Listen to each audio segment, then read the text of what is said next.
going to work. Each one of our panelists is going to have about 8 minutes to talk to us a little bit about who they are, to give some examples of how health inequity plays out in their area of specialty, and then also to give us a few concrete things that we can do to protect ourselves and our family's health. So first up is Dr. Sarah Villa. I'm first? I thought I was the Why don't you move here because I'm your show?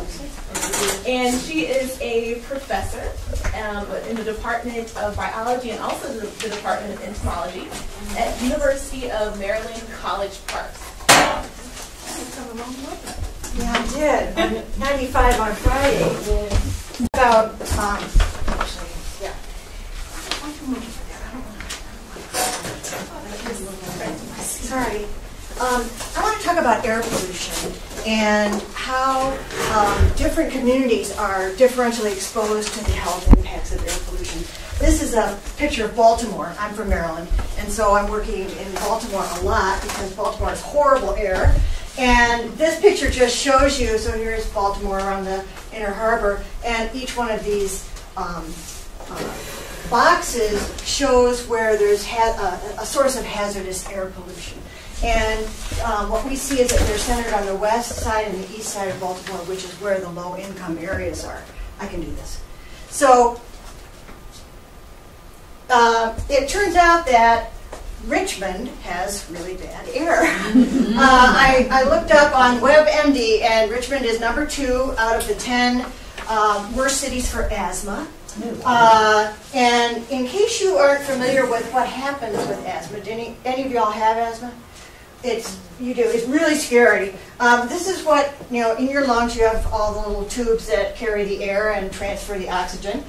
And this is what they're supposed to look like. There's muscles around them, they're relaxed, and the air goes down the airway and everything's great. But with asthma, the muscles, when there's an asthma trigger, the muscles around those little tubes clamp down, okay? And the airway is not only made smaller, but it's swelled up, and there's a lot of mucus, so it's very, very hard for people to get the air that they need. And it's a very scary situation. So this is what the WebMD says about Richmond after it says a lot of things about what a great tourist place it is. It says, but it's not such a great place to live if you have asthma. Smog is a problem, especially in the summer months. The city also has higher than average rates of people living in poverty and without insurance. That's what you said, and they're more likely to have asthma. So it turns out that the health impacts of air pollution are not spread equally among all communities. The highest health impacts are found in urban, low-income, non-white, low-education communities. This is exactly what Karen was talking about. And so why is that the case? And again, we're going to be going over some of these social determinants of health. First of all, people in these communities are often exposed to more pollutants, either at home or at work. Many heavy industry and incinerators and power plants are often localized in low-income neighborhoods. And there's a lot of reasons for that. Partially it's because those neighborhoods often don't have enough power to prevent that from occurring in their neighborhood.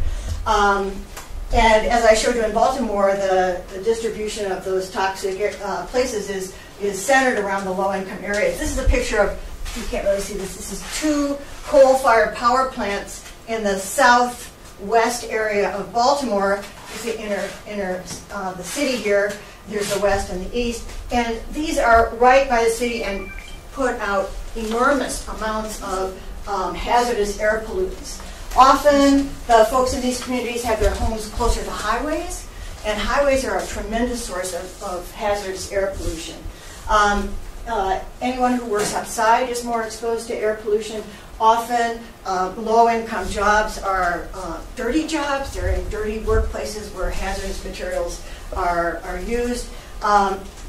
Here's an example that I always think of as I'm driving on the highway. Here are these guys, they're using one of those cement cutters, right? And you've driven by them and you see these clouds of cement and asphalt coming up. They have no respiratory protection on. They're working outside, they're breathing this all day. This is very hazardous.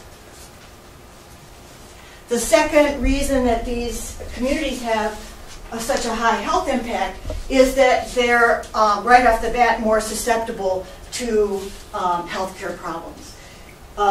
First, these communities often have reduced access to healthy foods.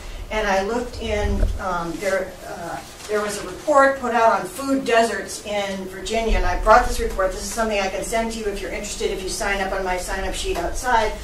And this picture didn't come from that, but here's, again, a map of Richmond, and these areas in the rust color are areas where a majority of people live more than 1 mile away from a grocery store and they don't have transportation. But if you look at all of Richmond, this is sort of going off the screen here, the ratio of fast food or convenience stores to grocery stores in Richmond is 5 to 1. So it's really easy for people to get access to very unhealthy fast foods and pay a lot of money for them, or buy foods at convenience stores, which you know it's impossible to buy anything healthy at a convenience store, and it's also very expensive. So that's where it's easiest to get food. Okay, so this is a huge problem: access to food. There's often reduced access to health care. Again, the transportation problem, the lack of insurance, because it's a problem to get to the doctor, to get to the hospital. If you don't have transportation, and people just don't do it. So there's often reduced management of chronic diseases like diabetes or asthma. Asthma, you really have to stay on top of it and have a plan and know what you're going to do if you get an asthma trigger. And there's also, in these areas of persistent poverty, as you pointed out, there's a persistent stress. When people don't have jobs, or there's violence in the community, and they're worried about how they're going to pay their electric bill, is the power going to go off? That's very stressful. And we know that these enhanced stress and violence, well, obviously violence is not good for your health, but increased stress is very bad for your health. So again, the third reason why the health impacts are highest is that these folks may often have other health problems. And Karen talked about diabetes. Asthma and diabetes are both higher in these communities: urban area, low income, non-white, low education, less than a high school diploma, very bad for your health.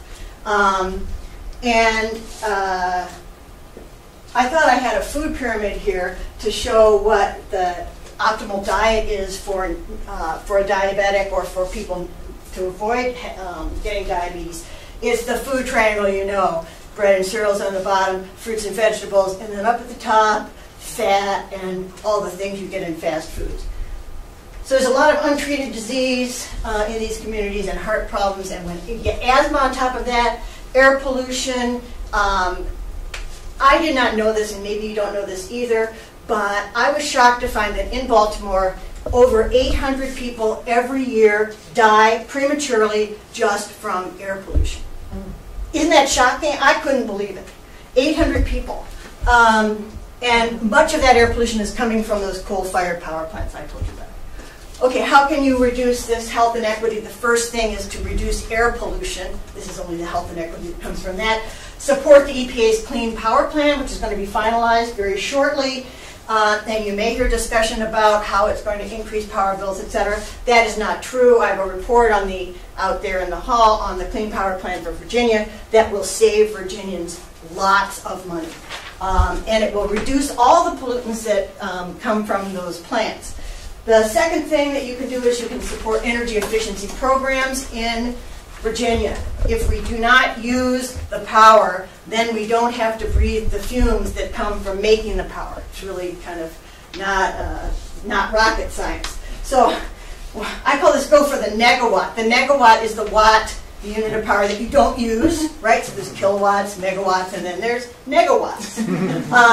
One thing that we're working on in Baltimore is to try to divert some of the money that we get from being in the cap and trade program, but don't worry about that.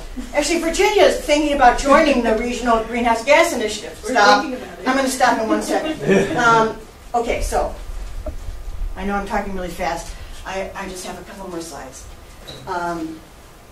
This is why I thought I was going last. And this is fine, because mine has been more condensed, so this okay. is fine. I have a PowerPoint. Yeah, this is fine. So, the third thing is support clean renewable energy. You all know that. How can you protect yourself and your family from air pollution? First of all, stay aware of local air quality. This is an EPA site called Air Now, the American Lung Association. You can get these on your smartphones. I loaded the Air Now app on my smartphone, so I can just punch it every day. It'll tell me what is the risk for ozone or for fine particulates, and they have a rating scale. So if it's green, green is go, everything's fine. Yellow is moderate, not so great. Code orange for ozone means don't go outside and exercise if you have asthma for sure, or if you have any other sensitivities. Then these are really bad. So if you get to a code orange day, and you'll know it on your cell phone because you look for it every day, right? Don't exercise on bad air days. This guy's committing a multitude of things. Exercising on the highway, at least he's not exercising in high heat. But try not to exercise. Don't run on the highway where all the fumes are coming on you. Find alternative activities for children. And this is where community centers come in. Kids can go to a community center and not go, play outside, and won't have so many asthma attacks. This is the second to the last slide, and you can wave this stop and get the book and get me out of here. I didn't know how many of you might actually be experiencing these health inequities yourself, and if some of you are not experiencing these problems, then you can still contribute to solving the problem by working with local groups and these connections that we were talking about to increase access to healthy foods. For example, there are mobile farmers markets. Are you from a farm? Are you talking about healthy food? Yeah. Yeah, and do you have a mobile farmers market? A little truck that goes around? That's something the state funds maybe could be used for. Increase public health outreach to help people manage asthma, advocate for energy efficiency, improve access to transportation. This is a program, an interfaith program run in the city that goes and picks people up and takes them to the grocery store so that they don't have to load their kids on the bus and carry their groceries. And then encourage your local government. Last step. If you do live in one of these neighborhoods, again, stay aware of the air quality. Try to manage your asthma and avoid all the other triggers you can. Try to eat healthy foods.